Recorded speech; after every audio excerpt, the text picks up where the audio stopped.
দেখছেন এই মুহূর্তে পাওয়া সবচেয়ে বড় খবর, অধীররঞ্জন চৌধুরীকে তৃণমূলে আসার প্রস্তাব। লোকসভা ভোটের আগে যাকে নিয়ে রাজ্য কেন্দ্রে বিরোধী জোটে ভিন্ন রূপে ধরা দিয়েছে বাংলার শাসক দল, মোদির ভাষায় যাকে বলে দিল্লিতে দোস্তি বাংলায় কুস্তি, এবার সেই অধীররঞ্জন চৌধুরীকেই তৃণমূলে আসার প্রস্তাব তৃণমূল বিধায়কের। এদিকে ভিন্ন সুর তৃণমূলের কুণাল ঘোষের। অধীর বিজেপি আতাতের অভিযোগে ফের সরব কুণাল ঘোষ, বললেন বিজেপিতে আসার জন্য সুযোগ খুঁজছেন অধীররঞ্জন চৌধুরী।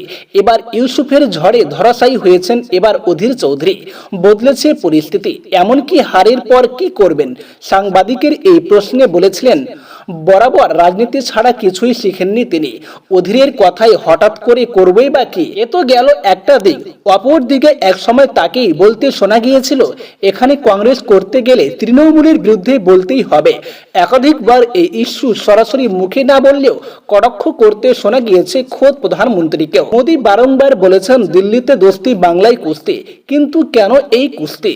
মূলত অধীর ও মমতার তিক্ততা প্রায় 3 দশকের। 1996 সালে মমতা বন্দ্যোপাধ্যায় আর্জি জানিয়েছিলেন যে বিধানসভায় যেন অধীরকে প্রার্থী করা না হয়। তৎকালীন কংগ্রেস নেত্রী মমতার সেই প্রতিবাদ আজও দুজনের মাঝের বরফ গলায়নি। মাঝে বরং একাধিক ইস্যুর সংযোজন হয়েছে। কিন্তু লোকসভা ভোটের পর 26-এর আগে তবে কি অধীরকে তৃণমূলে আসার প্রস্তাব দিয়ে নয়া সমীকরণ হতে চলেছে? তা সময়ই বলবে। 24-এর লোকসভা নির্বাচনে বছরে জাতীয় স্তরে গড়ে ওঠে বিরোধী জোট ইন্ডিয়া, যেখানে জাতীয় স্তরে কংগ্রেসের সঙ্গে রয়েছে তৃণমূল কংগ্রেসও, শামিল বামেরাও। একাধিক বৈঠকে প্রায় সব দলের প্রতিনিধিরা উপস্থিত ছিলেন। কিন্তু সমস্যা বাংলায় আসন সমঝোতার ক্ষেত্রে প্রদেশ কংগ্রেসের সঙ্গে বিরোধ তৈরি হয় তৃণমূল কংগ্রেসের। বিধানসভায় শূন্যে পৌঁছে যাওয়া সত্ত্বেও বাংলায় কংগ্রেস অন্যায়ভাবে অধিক আসনের দাবি জানিয়েছেন বলে অভিযোগ ছিল তাদের।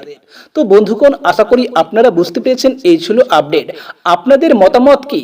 অধীরকে কি তৃণমূলে নেওয়া উচিত? আপনারা অবশ্যই কমেন্টে জানাবেন।